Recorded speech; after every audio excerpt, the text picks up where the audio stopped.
(5월은) 가정의 달입니다.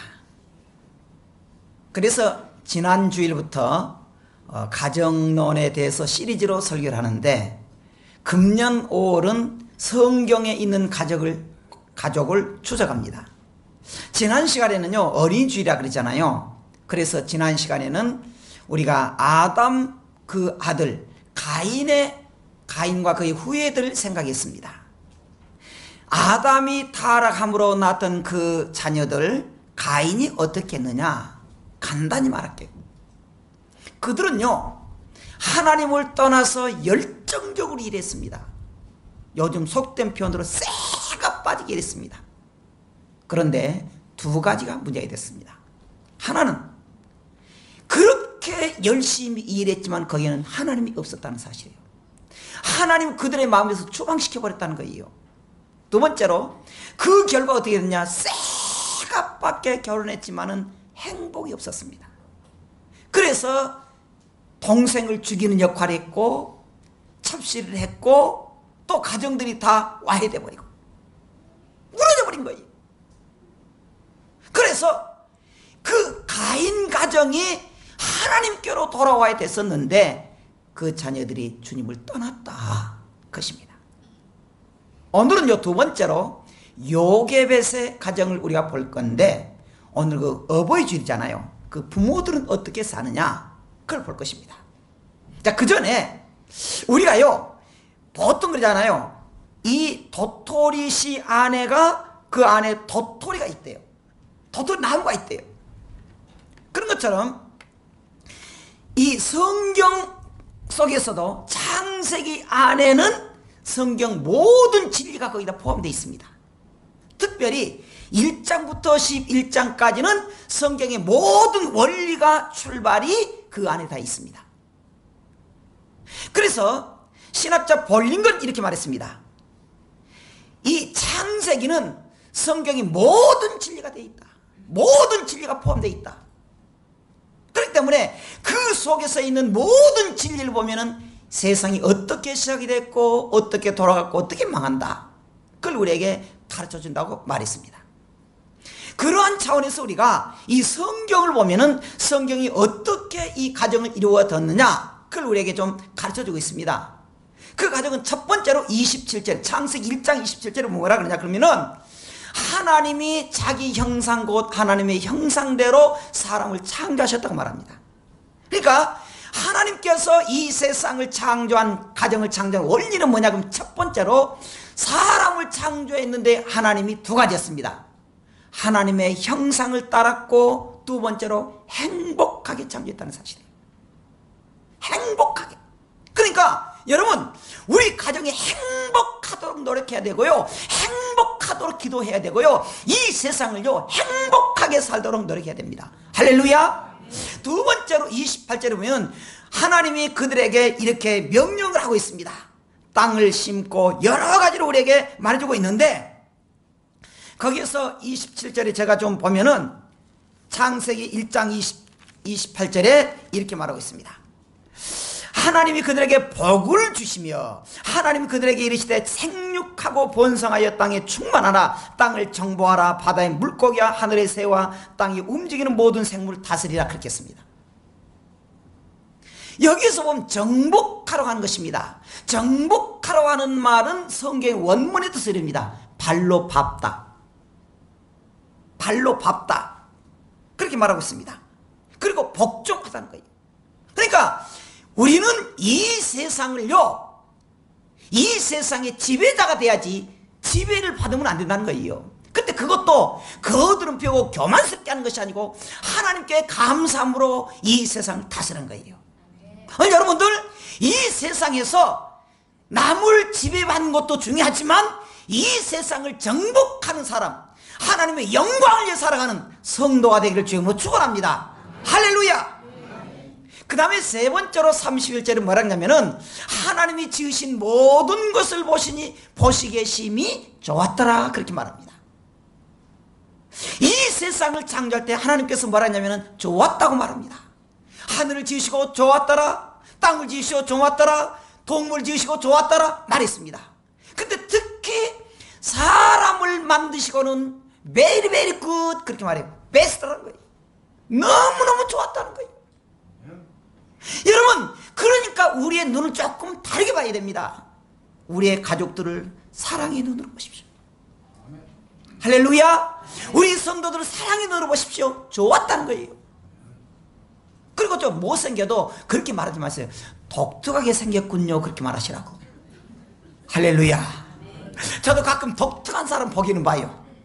근데 가서 독특한 사람 보고 못생겼다 그러면 그분이 기분이 굉장히 거시기해. 그러니까 우리가 어떻게 하라고요? 어떻게 생겼다고? 독특하게 생겼다고. 할렐루야. 그런 말이죠. 그러면서 오늘 우리가 본문을 보도록 하겠습니다.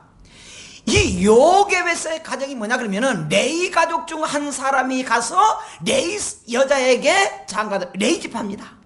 요즘 말로 조금 이렇게 레벨이 있는 가정이에요. 이스라엘 중에서 레이집파가 굉장히 제일 높은 지파입니다. 그래서 여기에 결혼하면 그 족보를 보면 이럽니다. 레이가 딸인데 요게벳입니다. 요게벳이 결혼했는데 아므람과 결혼했습니다. 잘 알잖아요. 이 두 요게벳과 아므람에서 결혼한 사람이 바로 난 사람이 아론과 미리암과 모세입니다. 조금 어디 말할 것 기억하죠? 그런데 여기서 요게벳이라는 말은 여호와는 영광이다 그렇게 말합니다. 영광이라 그 뜻이에요. 이름도 잘 지어야 돼요. 요게벳의 이름 뜻이 뭐냐면은 여호와의 영광이다 그렇게 말해요. 일생 동안 하나님의 영광을 위해 살겠습니다 그 뜻입니다. 그런데 그 당시의 배경을 보면 이렇습니다. 여러분 잘 알잖아요. 이 이스라엘이 모세 말고 요셉 때는요, 요셉 때는 이 애굽에서 그 이스라엘 백성들이 굉장히 대우를 받았습니다. 근데 세월이 갈수록 이 애굽에서 요셉의 그 지파들이 다 죽고요, 이제 그 주도권 사람들이 죽고요, 이 이스라엘 사람들이 점점 많아지니까 이 애굽에서 신경 쓰이기 시작합니다. 이 요셉의 이 후손들이 많아지면 어쩌면 그들이 영리한데 우리를 지배할지 모른다. 그러니까 이들을 쳐서 아예 종으로 만들어버리자. 그래서 종으로 만들어버린 거예요. 어느 날 갑자기 이 애굽의 왕이었던 바로가 이 이스라엘 백성들을 종으로 만들어버린 거예요. 그것이 400년 동안 돼버린 거예요. 400년 동안. 얼마나 힘들었습니까? 그대로 그냥 종살 있으면 되는데 바로가 다시 생각합니다. 아니 그럴지라도 이 애굽이 점점 사람이 많아지면 안 되니까 야 아예 씨를 말라버리자. 그래가지고 이 전국에 명령 내는데 산파들 고용해서 만약에 그 이스라엘 그 여자들이 아이를 낳으면은 히브리다. 근데 그때는 히브리 백성이라 근데 히브리 이 백성들이 여자들이 아이를 낳을 때 남자면은 나이가 버리든지 목조로 죽이라는 거예요. 이런 악도한 놈이 없어요. 그렇게 한 거예요. 그래서 아예 씨를 말려버리게. 그래서 그건 과부처럼 만들어버리고 그래요. 자, 그때 이 요게벳은 가만히 하나님께 기도하면서 내 할 일이 무엇입니까? 근데 요게벳이 여러분 잘 알잖아요. 모세를 한 거예요. 모세를 한 거예요. 그러니까 형 아론 날 때까지는 그런 제도가 없었는데 모세 날 때 그랬다고 말이에요. 그 시즌에. 그러니까 이 아들을 낳은 것을 알면은 자기 가족은 다 죽게 됩니다. 근데 이 여자가요, 여기에서 어떻게 했느냐? 이 아들을 죽일 수가 없다는 거예요. 죽일 수가 없다. 그래서 이 아들을 몰래 3개월 동안 기르다가 안 되니까 이제 갈대 상자를 만들어서 나일강에 띄워보냅니다. 간단히 그랬습니다. 하나님이 알아서 하시겠죠. 죽이란 건 아니에요. 하나님이 알아서 하시겠죠. 그러다가 이 바로의 딸이 그걸 보고 죽어서 아들을 키우잖아요. 자, 이러한 처지에서 이 어떻게 했느냐? 자, 여기 보면은 레위 가족에 이제 나오잖아요, 이제. 자, 레위 가족에서 여기서 나오는 일이 이제 시작이 됩니다. 자, 요게벳은요, 믿음의 담력을 가지고 아들 낳습니다. 그녀는 시대를 따르지 않고 믿음을 따랐습니다. 세상의 두려움을 따르지 않고 믿음을 따랐습니다. 따랐습니다. 이렇게 위대한 뜻을 가진 사람은 시대의 환경을 탓하지 않습니다. 믿음으로 살아요. 그리고 일꾼을 키우는데 거기서 흔들리지 않습니다. 그리고는요, 더 숨길 수가 없어서 3절 4절 말했잖아요. 그의 누이가 어떻게 된지 보고, 이렇게 됐던 이 사람은 어떻게 했느냐. 이 요셉은 모세를 통해서 어떻게 했느냐. 자녀들에게 두 가지를 심어줬습니다. 하나님은 민족 의식을 심어준 거예요. 너는 애굽의 사람이 아니다. 히브리 사람이다. 너는 이 애굽의 왕자가 되면 안 된다. 너는 히브리 사람이다. 또 하나는 뭡니까? 신앙교육 시켰습니다. 두 가지예요. 여러분, 제가 여러분들에게 가끔 말합니다만은 자녀들 어떻게 교육하느냐. 너희는 공부 잘해. 돈 많이 벌어. 돈이 장딱이다. 그럼 하지 마세요. 정말 하지 마세요. 왜? 아이들은 더 잘 알아. 말 안 해도 돈독이 올라가지고 눈이 시퍼게. 여러분, 아이들이 돈 안 벌라 그럽니까? 돈 벌려고 혈안이 되어 있습니다. 그 아이들이 앞으로 영원히 이 땅에서 성공할 수 있고 행복하게 사는 것은요, 돈 벌어라, 공부 잘해, 돈이 최고다. 그렇게 말씀해요. 민족 의식과 신앙을 심어놔야 돼요. 아멘. 할렐루야. 아멘. 그럼 그 아이들이 열심히 벌고 하나님이 복을 주시면은 부자가 될 뿐만 아니라 효도까지 합니다. 아멘. 할렐루야. 아멘. 그러니까 이 어머니 요셉은요, 이 두세 남매를 어떻게 했느냐. 민족 의식을 심어준 거예요. 그리고 신앙교육이 있습니다. 그러니까 그 셋이 어떻게 됐냐. 아론은요, 제사장이 됐습니다. 미리암 여자지만 그때 여선지가 된 거예요. 모세는 하나님 나라의 종이라 그랬잖아요. 요즘 말은 말하십시다. 삼남매를 최고의 기둥으로 세운 거예요. 최고예요. 이 땅에서 사는 우리 모든 어버이들은 이렇게 자녀들 위해서 생명 걸고 키웁니다. 그렇잖아요.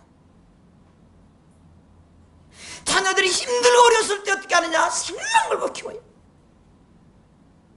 그런데 우리 자녀들은 어떻게 태어나냐 그 말이에요.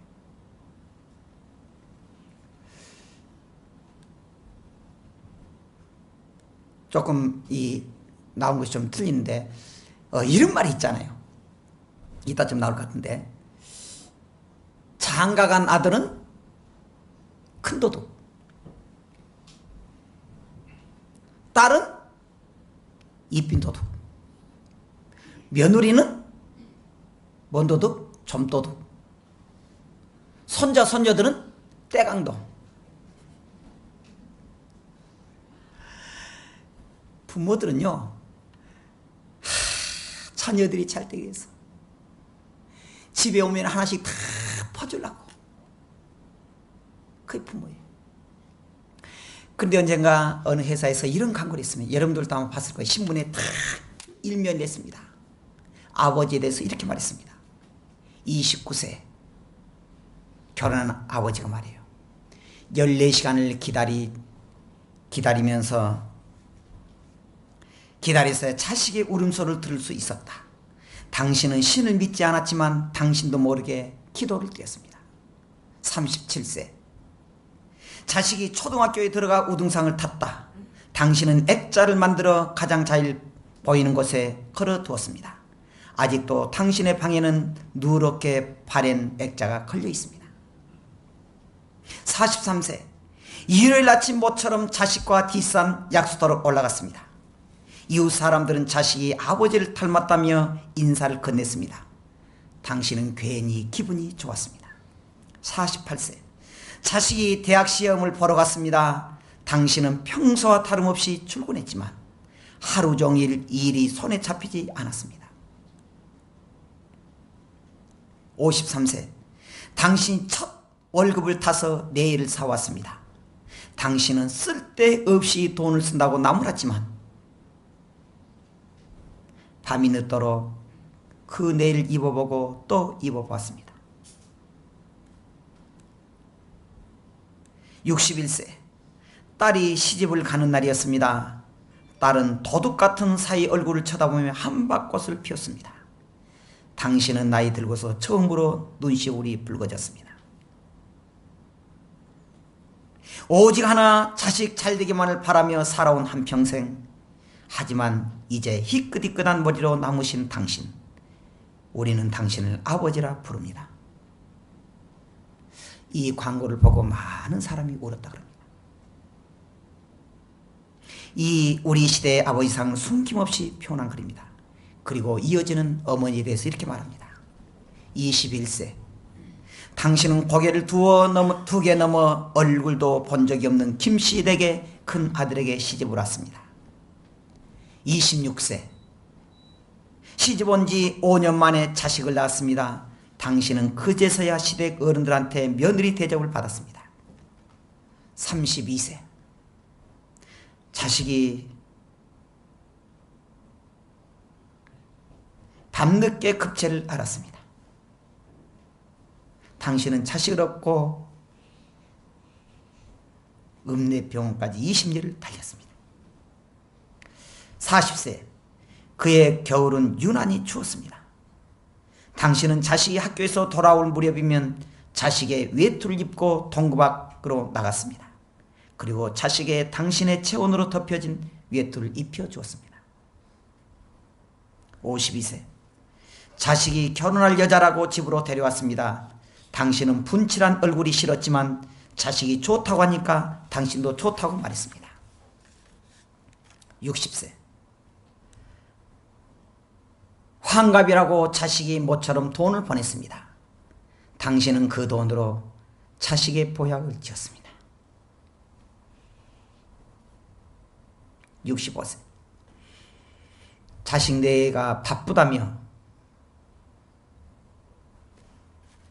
명절에 고향에 못 내려온다고 했습니다. 당신은 동네 사람들에게 아들이 바빠서 왔는데 아침 일찍 올라갔다며 당신 평생 처음으로 거짓말했습니다. 오직 하나 자식 잘되기만을 바라며 살아온 한평생. 하지만 이제는 깊게 주름진 얼굴로 남은 당신. 우리는 당신을 어머니라 부릅니다. 아궁이에 솔가지를 꺾어 불을 지피느라 눈물 콧물을 흘렸던 어머니며 등이 희도록 물동이를 이고 물을 길어 날랐던 우리의 옛 어머니의 모습입니다. 읽겠습니다. 우리는 어떻게 살았는지, 제가 아까도 말했지만 제 부모님 계시질 않아요. 참 지금 살아 계셨으면 참 잘했을 텐데 하는 아쉬움이 있습니다. 오늘 성경 이렇게 말합니다. 자녀들아 주 안에서 너희 부모에게 순종하라. 이것이 옳으니라. 내 아버지와 어머니를 공경하라. 이것이 약속 있는 첫 계명이니 이로써 내가 찰되고 땅에서 장수하리라 그럽니다. 여러분 나이 많으신 여러분들 정말 수고하셨습니다. 주님의 위로가 함께 하시고 주님이 주시는 복을 누리고 자녀들의 범사가 잘 되기를 주의 이름으로 축원합니다.